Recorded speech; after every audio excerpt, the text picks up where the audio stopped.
Hey guys, we're about to convert these percents to fractions. It's going to be super easy. You've got to remember that percents are always out of 100. So what's your denominator got to be? 100. So let's take 82% right here and we're going to put it over 100. I know this is shocking stuff, right?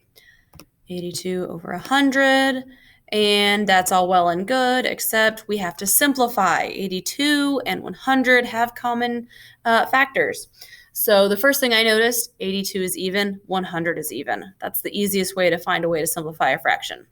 82 divided by 2 is 41. And 100 divided by 2 is 50.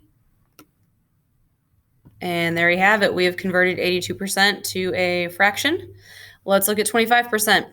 It's a percent. It's out of 100. They always are. They're predictable that way, and I like that about them.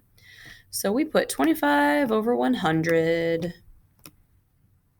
And then we've got to simplify, and I think that we all know what this one simplifies to. These are both divisible by 25, so 25 divided by 25 is 1. 100 divided by 25 is 4. And there you have it. 25% is 1/4 of one whole unit. Boom, got it.